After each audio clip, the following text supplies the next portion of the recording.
Hello दोस्तों, कैसे हैं आप सब। दोस्तों, ये यूपीएसआई 14 दिसंबर 2017 का पेपर है और ये है थर्ड मीटिंग का पेपर है। तो चलिए क्वेश्चन नंबर 1 से स्टार्ट करते हैं दोस्तों। और ये है समान हिंदी का पेपर है। तो क्वेश्चन नंबर 1 है, मैला आंचल के रचनाकार कौन हैं। तो मैला आंचल के रचनाकार फणीश्वर नाथ जी हैं। ऑप्शन नंबर बी सही हो जाएगा। यहाँ पर मैला आंचल के रचनाकार का नाम पूछा गया है, जिसके रचनाकार का नाम है फणीश्वर नाथ। आप देख सकते हैं, यह नेपाल से सटे हुए बिहार के क्षेत्रों पर आधारित उपन्यास। ये जो मैला आंचल है दोस्तों, ये बिहार से सटे जो क्षेत्र हैं उन पर आधारित यह उपन्यास है। अब क्वेश्चन नंबर 2 है, राम राज्य में भी प्रजा दुखी है। राम राज्य में भी प्रजा दुखी थी। दिए गए विकल्पों में वाक्य में रेखांकित शब्द का बहुवचन कौन सा है। तो दोस्तों यहाँ पर प्रजा का बहुवचन शब्द पूछा है। तो यहाँ पर प्रजा का दोस्तों बहुवचन हो जाएगा प्रजाजन।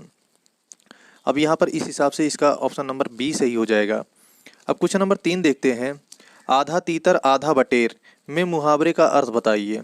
तो यहाँ पर ऑप्शन नंबर डी हो जाएगा, बेमेल चीज़ों का मिश्रण। आधा तीतर आधा बटेर का मतलब होता है बेमेल चीज़ों का मिश्रण। यहाँ पर इस हिसाब से ऑप्शन नंबर डी सही हो जाएगा। नेक्स्ट क्वेश्चन देखते हैं, मधुशाला के रचनाकार कौन हैं। दोस्तों यहाँ पर मधुशाला के रचनाकार हो जाएंगे आपके ऑप्शन नंबर डी है, हरिवंश राय बच्चन जी, जो अमिताभ बच्चन के पिता भी हैं। इस हिसाब से ऑप्शन नंबर डी सही हो जाएगा। अब नेक्स्ट क्वेश्चन नंबर 5 देखते हैं, सजना है मुझे सजना के लिए में किस अलंकार का प्रयोग हुआ है। तो दोस्तों यहाँ पर यमक अलंकार का प्रयोग हुआ है, सजना है मुझे सजना के लिए। दोस्तों यहाँ पर एक सजना का अर्थ होता है कि यहाँ पर सजने से, और दूसरा सजना का अर्थ होता है कि पति या पत्नी का। यहाँ पर यमक अलंकार इसलिए होगा क्योंकि यहाँ पर प्रथम 2 सजना है। पहला सजना का अर्थ है कि श्रृंगार करना, और दूसरे सजना का अर्थ है न्यायिक। यानी कि कहने का मतलब ये हुआ, जहाँ पर एक ही शब्द का 2 भिन्न भिन्न मतलब निकले तो वहाँ पर यमक अलंकार होता है। तो दोस्तों हम आपसे पहले भी बात कर चुके हैं कि ये आप अलंकार भी पढ़ लीजिए। तो नेक्स्ट क्वेश्चन देखते हैं, आने वाला क्षण लाल नज़र आता है, रेखांकित शब्द का वचन बताइए। तो दोस्तों यहाँ पर क्षण का वचन पूछा है, तो क्षण एक वचन शब्द है। इस हिसाब से ऑप्शन नंबर डी सही हो जाएगा, एक वचन शब्द होगा ये। अब अगला क्वेश्चन देखते हैं, सुबह में चिड़िया चहचहाने लगती हैं, वाक्य में प्रयुक्त काल बताइए। तो दोस्तों यहाँ पर वाक्य में प्रयुक्त काल सामान्य वर्तमान काल हो जाएगा। इस हिसाब से ऑप्शन नंबर बी सही हो जाएगा। क्वेश्चन नंबर 8 है, यह रास्ता दुर्गम है, सावधानी पूर्वक चले, वाक्य में दी गई त्रुटि की उचित रूप पहचानिए। दोस्तों यहाँ पर जो त्रुटि है वहाँ पर दुर्गम हो जाएगा, दुर्गम के स्थान पर दुर्गम होना चाहिए। इस हिसाब से ऑप्शन नंबर सी सही होगा। तो दोस्तों आप यहाँ पर देख सकते हैं, क्वेश्चन बहुत ही सिंपल आए हुए हैं और आपको एक बार बस पढ़ने की ज़रूरत है, जिससे कि आप एग्ज़ाम हॉल में जाकर अच्छे से आप एग्ज़ाम दे सकें, जिससे कि कोई भी आपको कन्फ्यूजन ना हो। तो नेक्स्ट क्वेश्चन देखते हैं, श्रेयस का पर्याय बताइए। दोस्तों श्रेयस का पर्याय का मतलब अर्थ बताइए, क्या होता है श्रेयस का। दोस्तों यहाँ पर हो जाएगा सुकीर्ति। ऑप्शन नंबर बी सही हो जाएगा, श्रेयस का पर्याय सुकीर्ति होता है। अब अगला क्वेश्चन है, दिए गए विकल्पों में से सही शब्द का चयन करके रिक्त स्थानों को भरें। तो यहाँ पर रिक्त स्थान भरने के लिए आया है, मैं अध्यक्ष को अपने निर्णय पर पुनर्विचार करने का निवेदन करता हूँ। यहाँ पर ऑप्शन नंबर सी हो जाएगा। तो दोस्तों यहाँ पर इस हिसाब से ऑप्शन नंबर सी हो जाएगा। अब अगला क्वेश्चन है, क्वेश्चन नंबर 11 है, काट होना मुहावरे का अर्थ बताइए। तो दोस्तों काट होना का मतलब स्तब्ध होना, यहाँ पर स्तब्ध होना हो जाएगा मुहावरे का अर्थ। काट होना का मतलब स्तब्ध होना है, यानी कि चेतना रहित हो जाना। मतलब कि आप किसी चीज़ को अगर आप देख रहे हैं, आपके सामने एक ऐसी चीज़ आ रही है जो आप कभी देखे नहीं हैं, आप उसको देखकर आपका दिमाग काम करना बंद कर दे, तो इसको बोलते हैं स्तब्ध होना या चेतना रहित होना। अब क्वेश्चन नंबर 12 है, अरण्य रोदन मुहावरे का अर्थ स्पष्ट कीजिए। यहाँ पर अरण्य रोदन का मतलब होता है निरर्थक। ऑप्शन नंबर सी सही हो जाएगा, जिसका कोई मतलब ना हो। अब क्वेश्चन नंबर अगला देखते हैं, राई का पहाड़ बनाना, दिए गए विकल्पों में से इस लोकोक्ति का अर्थ बताइए। यहाँ पर हो जाएगा, राई का पहाड़ बनाना का अर्थ होगा छोटी सी बात का बतंगड़ बनाना। यहाँ पर इस मुहावरे का अर्थ होगा छोटी सी बात का बतंगड़ बनाना। इस हिसाब से ऑप्शन नंबर आपका ए सही हो जाएगा। नेक्स्ट क्वेश्चन है भूडोल का क्या अर्थ है। दोस्तों यहाँ पर भूडोल का अर्थ हो जाएगा जल जला। ऑप्शन नंबर डी सही हो जाएगा, जल जला भूडोल का यहाँ पर अर्थ होगा। क्वेश्चन नंबर 15 है दोस्तों, इसमें दोस्तों त्रुटि पहचानने के लिए आया है कुछ दरबारी बीरबल को मुसीबत में फंसाने के तरीके सोचते रहते हैं। तो दोस्तों यहाँ पर बीरबल को मुसीबत, यहाँ पर दोस्तों आप देख सकते हैं मुसीबत जो है गलत लिखा है, मुसीबत होना चाहिए ना कि मुसीबत होना। आप यहाँ पर ये पूरा देख सकते हैं, आप यहाँ पर देखिए मुसीबत के स्थान पर मुसीबत होना चाहिए। तो दोस्तों छोटी छोटी सी गलतियाँ जो है आपको पहचाननी होगी और उसके हिसाब से आपको नंबर भी अच्छा मिल सकता है। आप क्वेश्चन ध्यान से पढ़िए जिससे कि क्वेश्चन का एक भी क्वेश्चन आपको ना छूटे और एक भी क्वेश्चन आपका गलत ना हो। उस हिसाब से आप क्वेश्चन को पढ़िए, आराम से पढ़िए और उस हिसाब से आराम से आप आंसर भी दे सकते हैं और आपका क्वेश्चन गलत भी नहीं होगा। तो चलिए अगला क्वेश्चन देखते हैं, दिए गए विकल्पों में से चीर शब्द का समानार्थी शब्द क्या है। तो दोस्तों चीर मीन्स होता है समानार्थी शब्द, इसका वस्त्र भी होता है, चीर पट वस्त्र, ये इसका समानार्थी शब्द हो जाएगा ये, और पर्यायवाची शब्द के रूप में ही भी इसको प्रयोग में किया जाता है। अब क्वेश्चन नंबर 17 है, समाचार का बहुवचन दिए गए विकल्पों में से कौन सा है। तो दोस्तों समाचार तो समाचार ही होता है, ऑप्शन नंबर ए ही होगा। ये अच्छा क्वेश्चन है दोस्तों। यहाँ पर बहुत सारे लोग अनेक समाचार या समाचार पत्रिका या समाचारों ऑप्शन मार के चले जाते हैं। समाचार खुद ही, समाचार मतलब एक बहुत जगहों का जो है विश्लेषण आप करके आते हैं, तो उन सभी विश्लेषण को आप जब एक जगह प्रस्तुत करते हैं तो आप उसको हम समाचार बोलते हैं। तो इस हिसाब से समाचार खुद में बहुवचन शब्द होगा। अब क्वेश्चन नंबर 18 देखते हैं, अतिवृष्टि का विलोम बताइए। दोस्तों अतिवृष्टि का हो जाएगा विलोम अनावृष्टि, ऑप्शन नंबर ए सही हो जाएगा। ऑप्शन नंबर यहाँ पर ए सही हो जाएगा, अतिवृष्टि का विलोम अनावृष्टि हो जाएगा। अब क्वेश्चन नंबर 19 है, शुद्ध वाक्य की पुष्टि करना है। तो दोस्तों यहाँ पर शुद्ध वाक्य की पुष्टि हो जाएगा मेरा नाम मोहन है, ऑप्शन नंबर बी सही हो जाएगा, मेरा नाम मोहन है। यहाँ पर मतलब शुद्ध शब्द मेरा नाम मोहन है। बाकी आप अगर पढ़ेंगे तो सारे के सारे में कुछ न कुछ त्रुटि आपको देखने को मिलेगा। तो अगला क्वेश्चन देखते हैं, क्वेश्चन नंबर 20 है, यहाँ पर तत्सम शब्द ज्येष्ठ का तद्भव शब्द बताना है। तो जेठ का तद्भव शब्द हो जाएगा बड़ा, ठीक है, ऑप्शन नंबर सी हो जाएगा यहाँ पर। अब क्वेश्चन नंबर अगला देखते हैं, दिए गए विकल्पों में से जंगल का समानार्थी शब्द कौन सा है। तो दोस्तों जंगल का समानार्थी हो जाएगा अरण्य, ये इसका दोस्तों पर्यायवाची भी एक तरीके का माना जा सकता है। अब क्वेश्चन नंबर 22 देखते हैं, सतसाई के लेखक कौन हैं। दोस्तों सतसाई के लेखक हो जाएंगे बिहारी लाल चौबे, ऑप्शन नंबर बी सही हो जाएगा, सतसाई के लेखक बिहारी लाल चौबे जी हैं। अब देख सकते हैं बिहारी लाल ने 700 से अधिक दोहों का संग्रह किया है जिसे बिहारी सतसाई कहते हैं। बिहारी लाल का उपनाम चौबे है, अतः इनका पूरा नाम बिहारी लाल चौबे है। अब अगला क्वेश्चन देखते हैं, आए थे हरिभजन को ओटन लगे कपास, लोकोक्ति का अर्थ क्या है। तो दोस्तों यहाँ पर हो जाएगा उच्च लक्ष्य लेकर चलना और निम्न कार्य करना। कहने का मतलब हो जाएगा आप किसी काम को करने के लिए गए थे लेकिन वहाँ पे जाते ही आप नेगेटिव हो गए, ठीक है, आप इस तरीके से इसको कह सकते हैं। आए थे हरिभजन को ओटन करने लगे कपास, तो इस यहाँ पर ये मुहावरे का अर्थ वही होगा। अब क्वेश्चन नंबर 24 है, चवड़ ध्वनियाँ किस वर्ग में आती हैं। तो दोस्तों चवड़ ध्वनियाँ तालव्य वर्ड में आती हैं। तो यहाँ पर आप देख सकते हैं तालु और जीभ के स्पर्श से बोले जाने वाले वर्ड तालव्य कहलाते हैं। जो ताल और जीभ से दोस्तों बोले जाते हैं उन्हें तालव्य कहते हैं। इसके अंतर्गत ई च वर्ग और च छ ज झ इया या और सा आते हैं। सा दोस्तों इसको तालव्य सा बोलते हैं, बहुत सारे बच्चे बोलते हैं इसको छोटा सा या बड़ा सा ऐसे करके बोलते हैं, तो ये यहाँ पर ये तालव्य सा हो जाएगा। अब अगला क्वेश्चन देखते हैं, क्वेश्चन नंबर 25 है दोस्तों, चारु चंद्र की चंचल किरणें खेल रही हैं, जल थल में दोहे में चा और ला की आवृत्ति हुई है, ये कौन सा अलंकार दर्शाते हैं।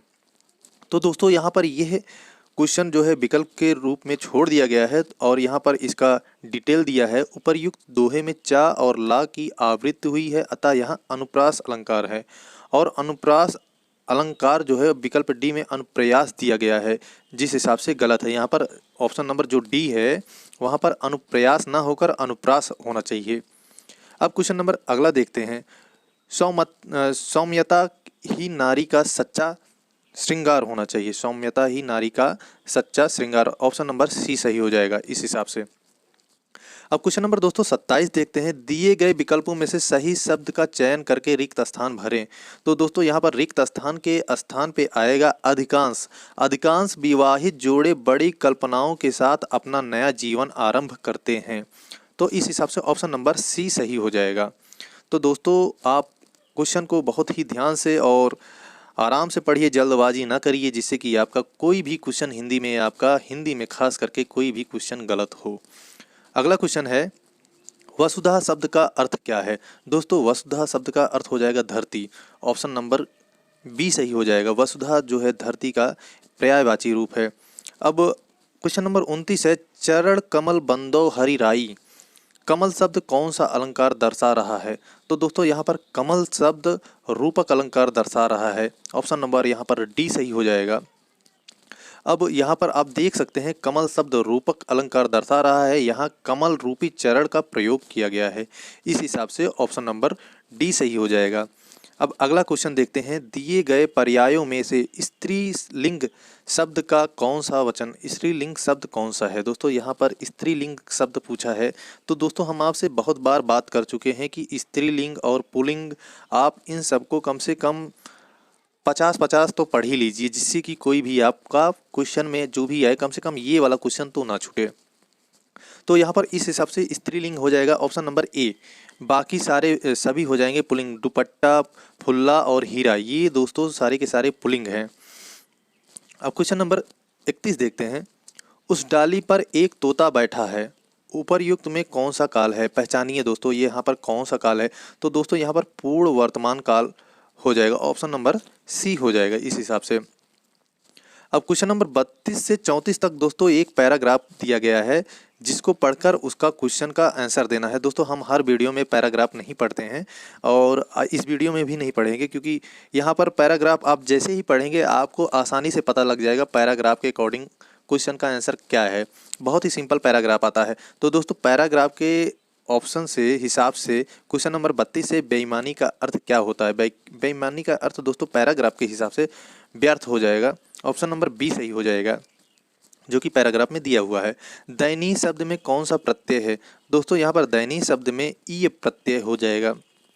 ठीक है, यहाँ पर ऑप्शन नंबर बी सही हो जाएगा। दयनीय में ई प्रत्यय हो जाएगा और यह गुणवाचक विशेषण है। और क्वेश्चन नंबर 34 है, कटु शब्द कटु सत्य क्या है। तो दोस्तों यहाँ पर जो पैराग्राफ दिया है, पैराग्राफ के हिसाब से कटु सत्य हो जाएगा, समाज पुरुष मानसिकता से ऊपर उठ नहीं पाया है। समाज पुरुष मानसिकता से ऊपर नहीं उठ पाया है। इस हिसाब से ऑप्शन नंबर बी सही हो जाएगा। अब अगला क्वेश्चन देखते हैं दोस्तों। यहाँ पर भी रिक्त स्थान के लिए आया है। तो दोस्तों यहाँ पर रिक्त स्थान के स्थान पर होगा, मैं ऐसा व्यक्ति नहीं हूँ जो आपके अधिकार पूर्वक कह सकूं। तो दोस्तों यहाँ पर ऑप्शन नंबर बी सही हो जाएगा। मैं ऐसा व्यक्ति नहीं हूँ जो आपको अधिकार पूर्वक कह सके। तो इस हिसाब से यहाँ पर ऑप्शन नंबर बी सही हो जाएगा। अब अगला क्वेश्चन भी है दोस्तों, यहाँ पर भी आपको रिक्त स्थान भरने होंगे। तो यहाँ पर पूछा है, रोहन ने समाज कल्याण में भरपूर योगदान दिया, किंतु कुछ लोगों को इस तथ्य पर संदेह था। तो दोस्तों यहाँ पर ऑप्शन नंबर डी सही हो जाएगा, भरपूर और संदेह। इस हिसाब से इस शब्द की पूर्ति होती है। अब क्वेश्चन नंबर 37 है दोस्तों, किस वर्ष से लेखक और उनकी कृत के लिए साहित्य अकादमी पुरस्कार से सम्मानित करना आरंभ हुआ। दोस्तों ये अच्छा क्वेश्चन है और आपको इसको आना भी चाहिए। ये 1955 से स्टार्ट हुआ था। ऑप्शन नंबर ए सही हो जाएगा। ठीक है, 1955 से साहित्य अकादमी पुरस्कार सम्मानित करना प्रारंभ हुआ। और यहाँ पर आप देख सकते हैं साहित्य अकादमी पुरस्कार वर्ष 1955 से आरंभ किया गया। यह पुरस्कार सर्वप्रथम किसको दिया गया था, माखनलाल चतुर्वेदी जी को दिया गया था। उनकी कृत हिमतरंगिनी के लिए प्रदान किया गया था। और वर्ष 2018 का यह पुरस्कार चित्रा मुग्दल को उनके उपन्यास post box number 203 Nala Sopara के लिए प्रदान किया गया, जो किन्नर के जीवन पर आधारित रचना है। अब क्वेश्चन नंबर 38 देखते हैं दोस्तों। क्वेश्चन नंबर 38 है, आई ऐसी अद्भुत बेला, ना रो सका ना बिहंस सका, दोहे में कौन सा अलंकार है। तो दोस्तों यहाँ पर विरोधाभास अलंकार हो जाएगा। ऑप्शन नंबर ए सही हो जाएगा। अब यहाँ पर आप देख सकते हैं, जहाँ विरोध का आभास हो किंतु वास्तव में विरोध ना हो, वहाँ पर विरोधाभास अलंकार होता है। अब नेक्स्ट क्वेश्चन देखते हैं। क्वेश्चन नंबर 39 है दोस्तों, चीनी, मद्रासी, बिहारी आदि शब्द कौन सा विशेषण है? तो दोस्तों चीनी, मद्रासी, बिहारी आदि शब्द विशेषण इसमें पूछा है, कौन सा हो जाएगा? स्थान बोधक विशेषण हो जाएगा। ठीक है, यहाँ पर आप पूछ सकते हैं, चीनी जो है चीन का हो जाएगा, मद्रासी जो है मद्रास का हो जाएगा, और बिहारी जो है बिहार का हो जाएगा।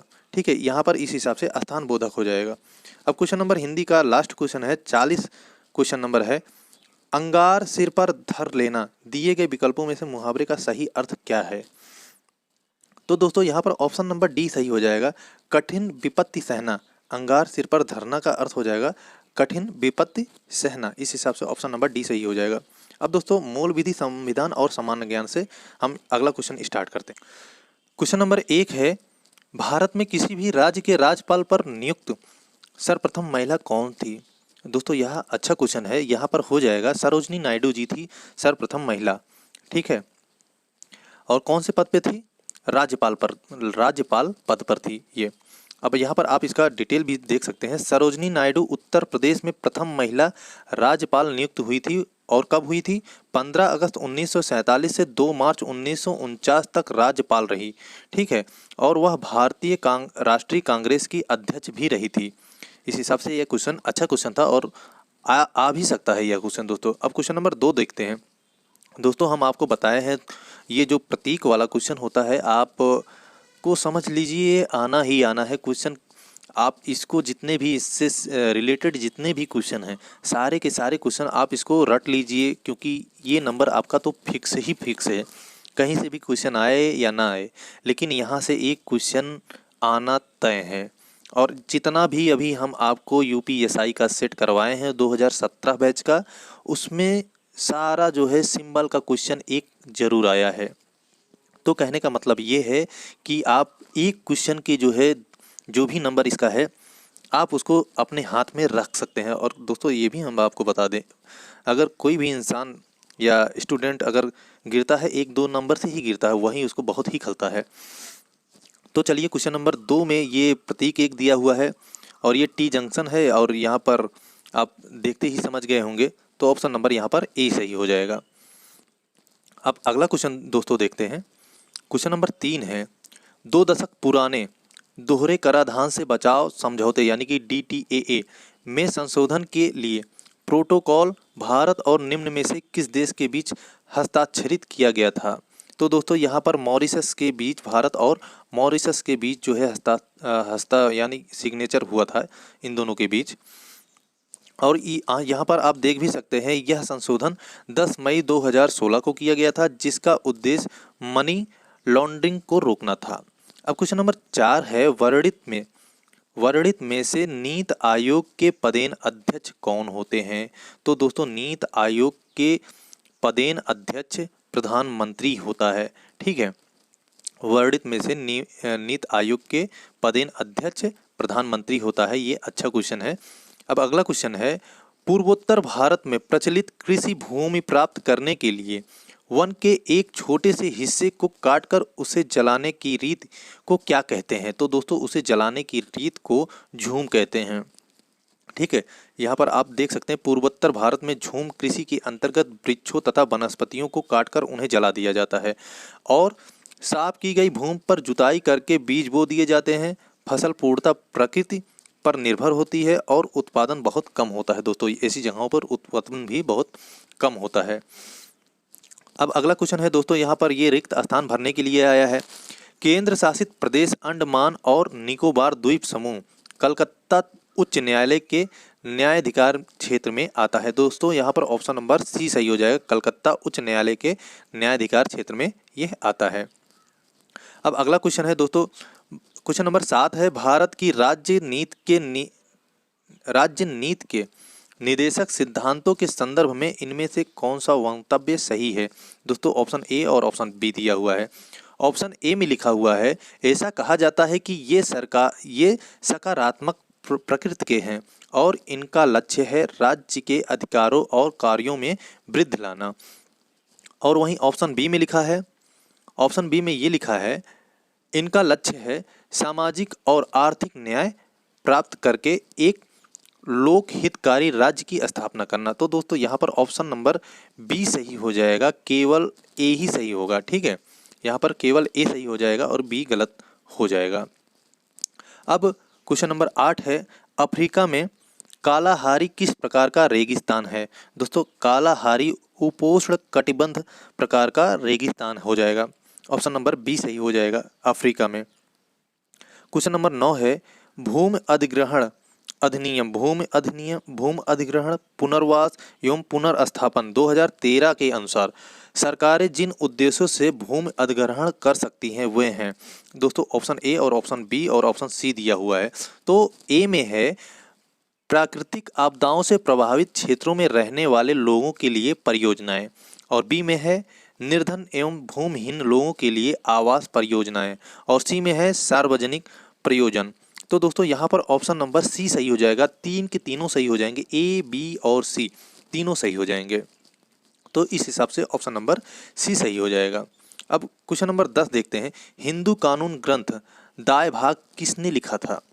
तो दोस्तों यहाँ पर हो जाएंगे जीमूत वाहन ने लिखा था हिंदू कानून ग्रंथ। ऑप्शन नंबर सी हो जाएगा, जीमूत वाहन ने इसको लिखा था। और आप इसका डिटेल भी देख सकते हैं। हिंदू विधि ग्रंथ दाय भाग के लेखक जीमूत वाहन हैं। हिंदू उत्तराधिकार संबंधी भारतीय कानून को लागू करने के लिए मुख्य रूप से दो मान्यताएं हैं। पहला है दाय भाग जो बंगाल एवं असम में लागू है, तथा दूसरा है मिताक्षरा जो शेष भारत में लागू है। मिताक्षरा याज्ञवल्क्य स्मृत पर विज्ञानेश्वर द्वारा रचित टीका है। यह ग्रंथ जन्मना उत्तराधिकार के सिद्धांत के लिए प्रसिद्ध है। अगला क्वेश्चन है, भारत छोड़ो आंदोलन की रानी किसे कहा जाता है? तो दोस्तों भारत छोड़ो आंदोलन की रानी अरुणा आसफ अली को कहा जाता है। ऑप्शन नंबर डी सही हो जाएगा, अरुणा आसफ अली को भारत छोड़ो आंदोलन की रानी कहा जाता है। अब क्वेश्चन नंबर 12 है, फेफड़ों की ऐसी कौन सी बीमारी है जो क्रिस्टलीय सिलिका के अंतः श्वसन अवधारणा और उसके प्रति फुफ्फुसी प्रतिक्रिया के कारण होती है, जो लंबे समय तक पत्थर तोड़ने और उत्खनन कार्य से जुड़ी रहने की वजह से लोगों में पाई जाती है। राष्ट्रीय मानवाधिकार आयोग इस बीमारी पर नियंत्रण और इसकी रोकथाम की आवश्यकता पर जोर दे रहा है। तो दोस्तों यहाँ पर इस बीमारी का नाम जो है हो जाएगा सिलिकोसिस। ऑप्शन नंबर बी सही हो जाएगा, सिलिकोसिस। ठीक है, यहाँ पर इस हिसाब से ऑप्शन नंबर बी सही हो जाएगा। ठीक है, अब अगला क्वेश्चन देखते हैं, किस अभयारण्य को वेम्बनाड पक्षी अभयारण्य के रूप में भी जाना जाता है? दोस्तों अच्छा क्वेश्चन है, कौन सा अभयारण्य ऐसा है जिसको वेम्बनाड पक्षी अभयारण्य के रूप में जाना जाता है? तो दोस्तों कुमारकोम पक्षी अभयारण्य, ऑप्शन नंबर सी हो जाएगा, कुमारकोम पक्षी अभयारण्य, इसको वेम्बनाड पक्षी अभयारण्य के रूप में जाना जाता है। अब अगला क्वेश्चन है, क्वेश्चन नंबर 14 है, एक मानवाधिकार कार्यकर्ता द्वारा दायर की गई किस जनहित याचिका में इस बात पर बल दिया गया कि चिकित्सा के पेशे से जुड़े हर सदस्य का यह सर्वोपरि दायित्व है कि वह किसी भी प्रक्रियागत औपचारिकता की प्रतीक्षा न करके हर घायल नागरिक को जल्द से जल्द चिकित्सीय सहायता उपलब्ध कराए? तो दोस्तों यहाँ पर ऑप्शन नंबर बी सही हो जाएगा, परमानंद कटारा बनाम भारत संघ। यह वाद परमानंद कटारा बनाम भारत संघ से जुड़ा है और यह अनुच्छेद 21 के तहत जो है मौलिक अधिकार है। यहाँ पर आप देख सकते हैं, परमानंद कटारा बनाम भारत संघ के मामले में उच्चतम न्यायालय ने अब निर्धारित किया कि चिकित्सीय सहायता भारतीय संविधान के अनुच्छेद 21 के तहत एक मौलिक अधिकार है। अतः चिकित्सा के पेशे से जुड़े प्रत्येक सदस्य का यह सर्वोपरि दायित्व है कि वह किसी भी प्रक्रियागत औपचारिकता की प्रतीक्षा किए बिना घायल नागरिकों को तुरंत चिकित्सीय सहायता उपलब्ध कराए। अब क्वेश्चन नंबर 15 है, निम्नलिखित में से कौन सा विषय राज्य सूची के अंतर्गत आता है? तो दोस्तों यहाँ पर ऑप्शन नंबर सी हो जाएगा, पथकर जो है राज्य सूची के विषय के अंतर्गत आता है। तो दोस्तों यहाँ पर हम आपको पहले भी बताए थे, यहाँ पर जो सूचियाँ हैं, समवर्ती सूची, संघ सूची, राज्य सूची, ये तीनों प्रकार की जो सूचियाँ हैं आप इसको भी याद कर लीजिए। इसके अंतर्गत कौन कौन से विषय आते हैं, ठीक है, तो वो आप याद कर लीजिए। यहाँ पर आप देख सकते हैं पथकर राज्य सूची का विषय है, बीमा संघ सूची का विषय है, वन्य पशु और पक्षियों की सुरक्षा तथा वन समवर्ती सूची का विषय है, ठीक है। अब अगला क्वेश्चन देखते हैं, निम्नलिखित में से कौन सा कृषि उत्पादकता में गिरावट के लिए एक कारण नहीं माना जाता है? तो दोस्तों ऑप्शन नंबर डी सही हो जाएगा। प्रदूषण जो है उत्पादकता में गिरावट के लिए कारण नहीं माना जाता है। अब क्वेश्चन नंबर 17 है, किस मौलिक अधिकार का लक्ष्य है सामाजिक विभेद उन्मूलन करना? दोस्तों सामाजिक विभेद उन्मूलन करना, समानता का अधिकार, ठीक है, ये मौलिक अधिकार जो है सामाजिक विभेद उन्मूलन करता है। और यह जो दोस्तों 14 से 18 तक जो है समानता के अधिकार के बारे में उपबंध है, ठीक है। अब अगला क्वेश्चन नंबर 218 है, यहाँ पर रिक्त स्थान भरने के लिए आया है। यहाँ पर हो जाएगा, श्री महिला गृह उद्योग एक महिला सरकारी संगठन है जो तरह तरह के सामान बनाती है, जिनमें प्रमुख है लिज्जत पापड़। दोस्तों लिज्जत पापड़ बहुत मशहूर है और इस हिसाब से ऑप्शन नंबर ए सही हो जाएगा, श्री महिला गृह उद्योग। और दोस्तों आप यूपीएसआई की पेपर कर रहे हैं तो हम आपसे बात भी कर चुके हैं कि आप प्रैक्टिस सेट कोई आप उठाकर करिए और या तो कोई से मतलब प्रैक्टिस बैच ज्वाइन कर लीजिए, जिससे कि आपकी स्पीड आपको पता लगे। और आप मैथ और रीजनिंग पे भी ध्यान दीजिए, और वो तो दोस्तों बहुत ही ज़्यादा इम्पोर्टेंट है, क्योंकि वो लास्ट में आप उसको सॉल्व नहीं कर सकते या उसको कवर नहीं कर सकते, कहने का मतलब। तो वो आप पहले से ही पढ़ते रहिए, निरंतर आप उसको करते रहिए, सारे के सारे क्वेश्चन करते रहिए, फार्मूला एक पेज पे लिखते जाइए, जिससे कि लास्ट में जो भी आप रिवीजन करें तो एक बस ओवरफ्लो में आप देख लीजिए, जिससे कि आपको सारी की सारी चीज़ें जो आप किए रहें वो याद हो जाए तुरंत के तुरंत। तो क्वेश्चन नंबर अब 19 देखते हैं, शून्य शुल्क पर चीनी के आयात की अनुमति किस लाइसेंस नीति के तहत दी जाती है? दोस्तों यह खुला सामान्य लाइसेंस के नीति पर दिया जाता है। ऑप्शन नंबर सी सही हो जाएगा यहाँ पर। क्वेश्चन नंबर 20 है दोस्तों, आयकर अधिनियम के अनुसार इनमें से कौन सी वित्तीय वर्ष 2016-17 के लिए आय के रूप में परिभाषित नहीं है? पहला है, ए है प्राप्त लाभांश, और बी है बैंक से प्राप्त ब्याज, और सी है पिता से मिली नगद भेंट। दोस्तों यहाँ पर ऑप्शन नंबर सी हो जाएगा, पिता से मिली नगद भेंट। यहाँ पर ऑप्शन नंबर सी हो जाएगा, ये पिता से मिली नगद भेंट, ठीक है, बाकी दोनों गलत हो जाएंगे। आप यहाँ पर देख सकते हैं, आयकर अधिनियम के अनुसार पिता से मिली नगद भेंट वित्तीय वर्ष 2016-17 में आय के रूप में परिभाषित नहीं है, जबकि प्राप्त लाभांश बैंक तथा बैंक से प्राप्त ब्याज आय के रूप में परिभाषित है। अगला क्वेश्चन देखते हैं, स्वयं इस्तीफा देने के अलावा इनमें से किन पद्धतियों के द्वारा किसी राज्य के राज्यपाल को उनके पद से हटाया जा सकता है? पहला है राष्ट्रपति द्वारा पदच्युत, और दूसरा है लोकसभा द्वारा महाभियोग, और तीसरा है विधानसभा द्वारा महाभियोग।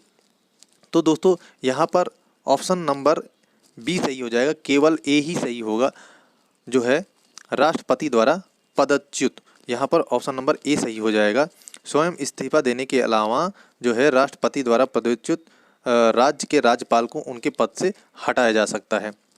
और दोस्तों प्रदेश की राज्य के राज्यपाल की नियुक्ति जो है ये प्रधानमंत्री ही करता है, और किसके सलाह पर करता है? राष्ट्रपति के सलाह पर। और यहाँ पर आप देख सकते हैं, भारत के संविधान के अनुच्छेद 156 के अनुसार राज्यपाल राष्ट्रपति के प्रयास पद पर धारण करेगा, ठीक है। अतः स्वयं इस्तीफा देने के अलावा राष्ट्रपति द्वारा पदच्युत पद के द्वारा किसी राज्य के राज्यपाल को उस पद से हटाया जा सकता है। दोस्तों ये थोड़ा सा हमको कन्फ्यूजन है कि प्रधानमंत्री द्वारा नियुक्त किया जाता है या राष्ट्रपति द्वारा। तो दोस्तों एक बार हम इसको देख के आपको फिर से आपको नेक्स्ट वीडियो में बता देंगे, और आप एक बार देख लीजिए, कमेंट में हमको बता दीजिएगा कि हम सही बताए हैं या गलत बताए हैं। अगर गलत बताए हों तो उसके लिए दोस्तों हम माफ़ी चाहेंगे। क्वेश्चन नंबर 22 देखते हैं। 22 है, 30 नवंबर 2017 को भारतीय रिजर्व बैंक के गवर्नर कौन थे? तो दोस्तों यहाँ पर उर्जित पटेल भारतीय रिजर्व बैंक के गवर्नर थे। उर्जित पटेल जो है 30 नवंबर 2017 को भारतीय रिजर्व बैंक के गवर्नर थे। अब अगला क्वेश्चन नंबर 23 है, सूचना का अधिकार आरटीआई अधिनियम के तहत किसी लोक सूचना अधिकारी से सूचना न मिलने पर कितने दिनों के भीतर एक सूचना प्रार्थी प्रथम अपीलीय प्राधिकरण के पास अपनी अपील दर्ज करा सकता है? तो दोस्तों यहाँ पर 30 दिनों के अंदर अपनी अपील दर्ज करा सकता है। ठीक है, यहाँ पर अब क्वेश्चन नंबर अगला देखते हैं, 24 है निम्नलिखित में से कौन सा कुल ऊर्जा के उपभोग में न्यूनतम योगदान देता है? तो दोस्तों न्यूनतम योगदान परमाणु ऊर्जा देता है। कुल ऊर्जा के उपभोग में सबसे कम योगदान परमाणु ऊर्जा देता है। अब नेक्स्ट क्वेश्चन है, ईसॉप में ई किसका प्रतीक है? दोस्तों ई एम्प्लॉय का प्रतीक हो जाएगा। ईसॉप में ई एम्प्लॉय का प्रतीक हो जाएगा। अच्छा क्वेश्चन था। अब अगला क्वेश्चन है, वह कौन सा बजट होता है जिसमें प्रत्येक नई अवधि के लिए सभी खर्चों को न्यायोचित होना चाहिए? तो दोस्तों यहाँ पर शून्य आधार बजट, यही बजट होता है जिसमें प्रत्येक नई अवधि के लिए सभी खर्चों को न्यायोचित होना चाहिए, शून्य आधार बजट। अब अगला क्वेश्चन नंबर 27 है दोस्तों, बौनापन बच्चों को होने वाला बौनेपन का रोग किसकी कमी के कारण होता है? दोस्तों यह थायरॉक्सिन हार्मोन्स की कमी के कारण जो है बौनापन की शिकायत होती है, थायरॉक्सिन हार्मोन्स की कमी के कारण। क्वेश्चन नंबर 28 है, इनमें से कौन भारत के राष्ट्रपति के चुनाव के लिए गठित निर्वाचक मंडल का हिस्सा नहीं है? ए है प्रत्येक राज्य की विधानसभा के निर्वाचित सदस्यगण, और बी है प्रत्येक द्विसदनीय राज्य की विधान परिषद के निर्वाचित सदस्यगण, और सी है केंद्र शासित प्रदेश दिल्ली और पांडुचेरी की विधानसभाओं के निर्वाचित सदस्यगण। दोस्तों यहाँ पर केवल बी हो जाएगा, ऑप्शन नंबर ए सही हो जाएगा, केवल बी सही होगा। ठीक है, इस हिसाब से ऑप्शन नंबर यहाँ पर बी सही हो जाएगा। और बी में आप देख सकते हैं प्रत्येक द्विसदनीय राज्य की विधान परिषद के निर्वाचित सदस्यगण। अब क्वेश्चन नंबर 29 है, निम्नलिखित में से कौन सा एक संबंध परक डेटाबेस है? दोस्तों कौन सा एक संबंध परक डेटाबेस है? तो my exclusive, MySQL, MySQL. ठीक है, तो दोस्तों यहाँ पर थोड़ा सा पढ़ने में दिक्कत हो रही है तो आप समझ जाइएगा। माई एसक्यूएल है, सॉरी दोस्तों, माई एसक्यूएल।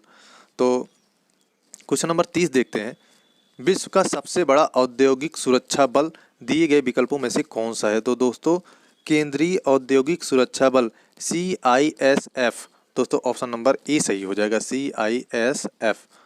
ठीक है, ये केंद्रीय सुरक्षा बल है। अब क्वेश्चन नंबर 31 है, राज्यसभा के मनोनीत सदस्य के संदर्भ में निम्नलिखित में से कौन सा मंतव्य सही है? पहला है भारत के राष्ट्रपति के चुनाव में उन्हें मत देने का अधिकार नहीं है, और दूसरा है भारत के उपराष्ट्रपति के चुनाव में उन्हें मत देने का अधिकार है। तो दोस्तों यहाँ पर ऑप्शन नंबर सी सही हो जाएगा, केवल बी सही होगा। ठीक है, ऑप्शन नंबर सी केवल बी सही होगा। अब क्वेश्चन नंबर 32 है दोस्तों, 32 में रिक्त स्थान भरने के लिए आया है, तो यहाँ पर हो जाएगा स्पाईवेयर एक सॉफ्टवेयर है जो आप पर जासूसी करता है ताकि इंटरनेट पर वह आपकी गतिविधियों को भांप सके और उसे उसके मुताबिक आपके सिस्टम में विज्ञापन ला सके। दोस्तों स्पाईवेयर, ठीक है, ये जो है एक प्रकार का सॉफ्टवेयर होता है जो आपके सिस्टम में आपका क्या चल रहा है उसी हिसाब से आपको ऐड भी दिखाता है। अब क्वेश्चन नंबर 33 है दोस्तों, हाइपोकैलिमिया किसकी कमी के कारण होता है? दोस्तों ये पोटेशियम के कमी के कारण होता है, हाइपोकैलिमिया। ठीक है, ऑप्शन नंबर सी सही हो जाएगा, पोटेशियम खनिज लवण की कमी के कारण यह होता है। मांसपेशी तथा कोशिका के लिए पोटेशियम आवश्यक है, यह हृदय की कोशिका के लिए काफ़ी महत्वपूर्ण होता है। अब क्वेश्चन नंबर 34 है, भारतीय दंड संहिता के अनुसार निम्नलिखित में से कौन सा निष्कर्ष सही है? अब दोस्तों दो निष्कर्ष दिया हुआ है, पहला है ए बी के साथ मनोरंजन हेतु मुक्केबाजी करने के लिए राजी हो जाता है। मुक्केबाजी के दौरान ए बिना किसी बुरी मंशा से बी को बुरी तरह घायल कर देता है, ए ने अपराध किया है। और दूसरा है पी एक मादक पदार्थ के प्रभाव में था जो उसने अपनी मर्जी से ली थी। उस मादक पदार्थ के नशे में यह ना समझकर कि उसके हाथों क्या हो रहा है, पी ने क्योंकि हत्या कर दी। पी ने कोई अपराध नहीं किया है। तो दोस्तों यहाँ पर ऑप्शन नंबर बी सही हो जाएगा। दो के दोनों गलत हो जाएंगे, ठीक है, दोनों ही नहीं होंगे। इस हिसाब से ऑप्शन नंबर बी सही हो जाएगा। यहाँ पर आप देख सकते हैं भारतीय दंड संहिता धारा 87 के अनुसार निष्कर्ष 1 गलत है और धारा 86 के अनुसार निष्कर्ष 2 भी गलत है, ठीक है। अब अगला क्वेश्चन है, भारतीय स्वतंत्रता अधिनियम 1947 के संदर्भ में निम्नलिखित में से कौन सा मंतव्य सही है। पहला है, यह यूनाइटेड किंगडम की संसद का एक अधिनियम है। और दूसरा है, यह अधिनियम का एक प्रमुख प्रावधान था। ब्रिटिश भारत को 15 अगस्त 1947 से 2 नए एवं पूर्णतः प्रभुता संपन्न अधिराज्य भारत एवं पाकिस्तान में विभाजित करना।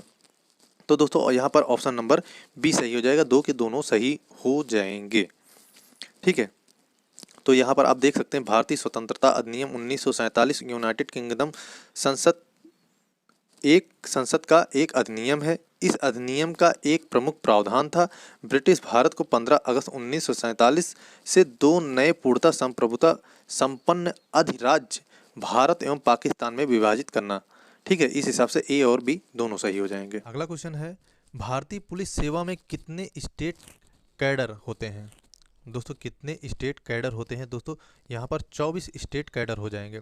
ऑप्शन नंबर सी सही हो जाएगा। यहाँ पर लिखा भी हुआ है, प्रश्नकाल में भारतीय पुलिस सेवा के 24 स्टेट कैडर थे, लेकिन वर्तमान में अभी ये बढ़कर 26 स्टेट कैडर हो गए हैं। तो इस हिसाब से अभी उस हिसाब से question number option number C था ही सही होगा। अगर यहाँ पर 26 दिया होता तो 26 हो जाता, ठीक है, याद रखिएगा दोस्तों आप लोग। अगला क्वेश्चन है, भारत सरकार नियम कार्य आवंटन नियम 1961 के अनुसार केंद्र शासित प्रदेशों के सभी वैधानिक वित्तीय बजट इत्यादि मामले के लिए प्रमुख मंत्रालय कौन सा होता है। तो दोस्तों यहाँ पर ऑप्शन नंबर ए सही हो जाएगा। गृह मंत्रालय जो है सभी जो है वैधानिक वित्तीय बजट इत्यादि के लिए जो है प्रमुख मंत्रालय होता है, ठीक है। इस हिसाब से ऑप्शन नंबर ए सही हो जाएगा। अब क्वेश्चन नंबर 38 देखते हैं, किस न्यायिक मामले में उच्चतम न्यायालय ने यह माना कि बलात्कार या बलात्कार करने के प्रयास के किसी भी मामले में समझौते का विचार अवैध है। तदनुसार उच्चतम न्यायालय ने ऐसे सभी मामले में मध्यस्थता की संभावना को खारिज कर दिया गया है। तो दोस्तों यहाँ पर ये मध्य प्रदेश राज्य बनाम मदन लाल राज्य बनाम का वाद था। यह ऑप्शन नंबर डी सही हो जाएगा।